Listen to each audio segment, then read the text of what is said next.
Katika Yohana 10 na ule mstari wa 11 Biblia inasema hivi: mimi ndimi mchungaji mwema. Mchungaji mwema hutoa uhai wake kwa ajili ya kondoo. Mtu wa mshahara wala si mchungaji, ambaye kondoo si mali yake, humwona mbwa mwitu anakuja, akawaacha kondoo na kukimbia, na mbwa mwitu huwakamata na kuwatawanya. Mchungaji mwema hutoa uhai wake kwa ajili ya kondoo.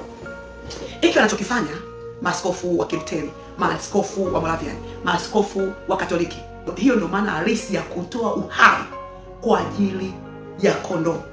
Wanaiona hatari inakuja ingali mbali, wanakuwa wanainuka kabla hatari ile haijaja kuwakaribia kondoo wao.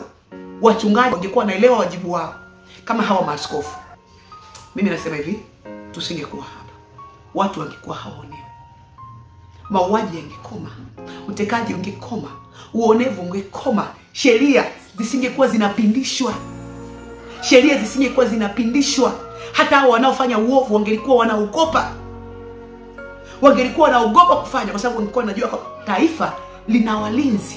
Na haya majanga, matukio hayakomi. Kwa nini? Kwa sababu wanakuwa wanajua kabisa kwamba hakuna kutufanya lolote.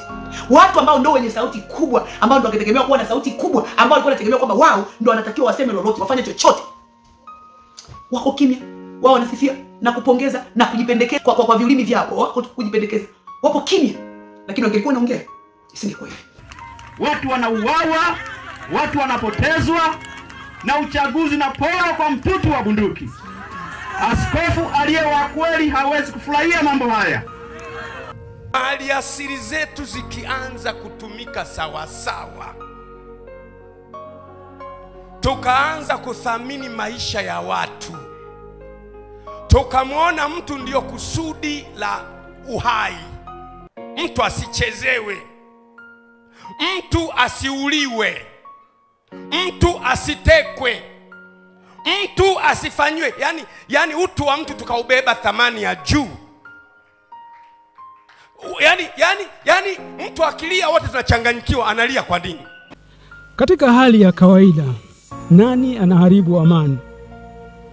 Anayetumia nguvu na kusitiza uchaguzi uende anavyotaka yeye, au yule anayesema jamani, turudi mezani ili tuangalie mifumo yetu ya uchaguzi, kwani mfumo wa sasa hauwezi kutupatia viongozi wa haki na kweli. Kwa maana hiyo, kama amani inapatikana kweli kwa kurudi mezani, kwa maana hiyo wote waliokamatwa kwa kudai haki, wakiwemo viongozi wa vyama vya kisiasa, waachiwe haraka na bila masharti, na wengine wasikamatwe wala kusumbuliwa, na pia mihimili isiingiliwe, mbali itende kazi zake kwa haki. Demokrasia.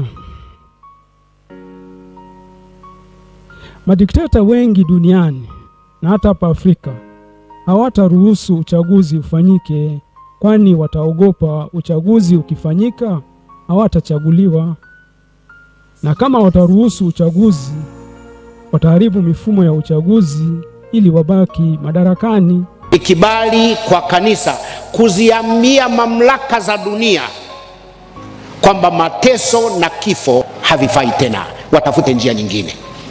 Kanisa likifanya hivyo haliingilii siasa. Kanisa hili na viongozi wa dini hawa tukisimama barabarani tukapongeza na kushangilia serikali yetu kwamba inaupiga mwingi, tunakuwa tuingilii siasa, kwa sababu tumefanya nini? Tumepongeza. Lakini tukisimama tukasema mnaupiga mchache, hapo tumeingilia nini? Tumeingilia siasa. Ninachoona na ninachoamini, wanaopinga kanisa kufanya utetezi hawajawahi kuonewa wakatetewa. Hawajawahi kuonewa. Siku wakionewa na kanisa likasimama likawatetea, ndipo watakapojua kwamba ni muhimu sana kanisa kusimama katika zamu yake na kuwatetea wanaoonewa. Mimi ninaamini kabisa, kwa kadiri tunavyoruhusu dhambi na dhuluma kutamaraki katika jamii yetu, kila mtu anaweza kuonewa siku moja, tena wakati wowote. Haijalishi una nguvu na madaraka ya namna gani, ipo siku na wewe utafanya nini? utaonewa. Kwa hiyo tukiruhusu mifumo ya uonevu iendelee kushamiri, hata wale tunao wadhani ni wakubwa sana, kuna siku wataonewa. Hata rais wetu anaweza siku moja akaonewa.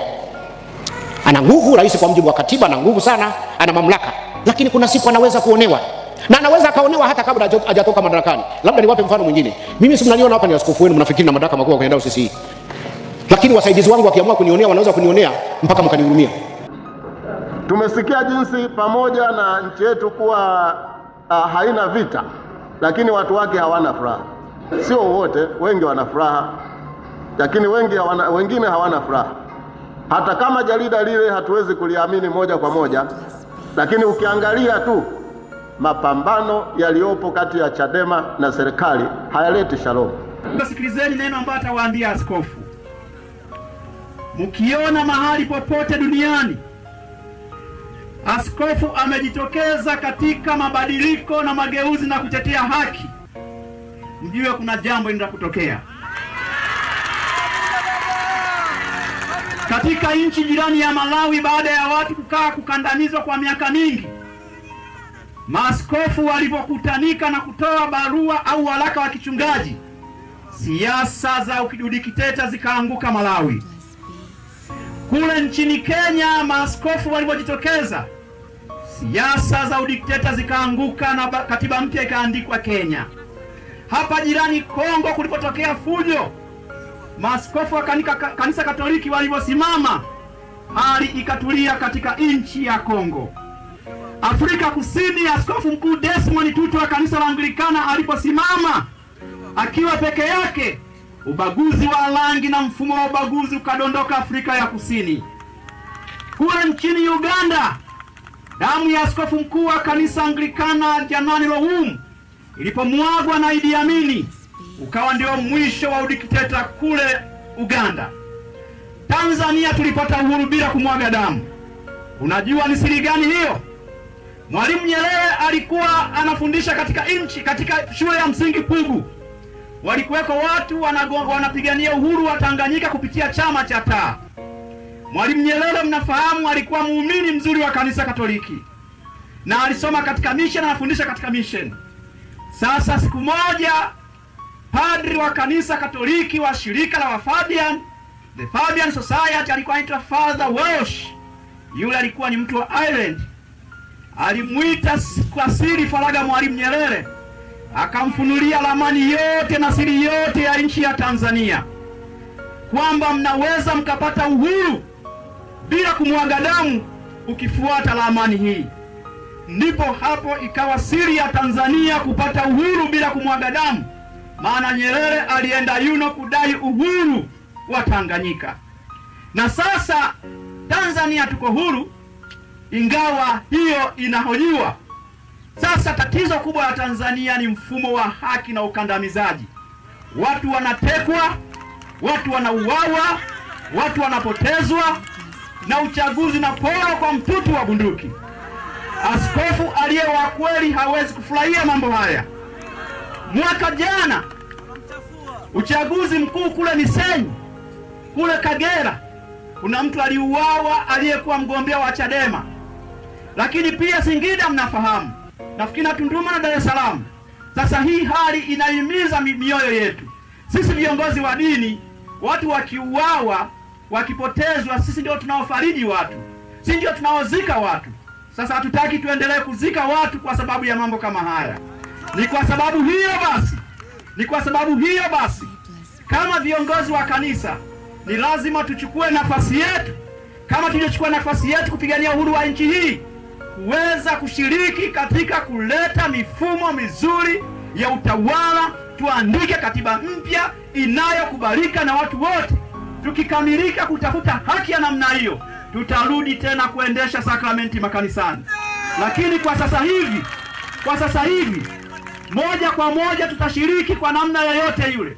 Kama kutakuwa na muumini yoyote atakayemshangaa askofu kusimama kusema tuandike katiba mpya, tuweke mfumo uhuru wa uchaguzi, huyo sidhani kama atakuwa ameielewa Biblia.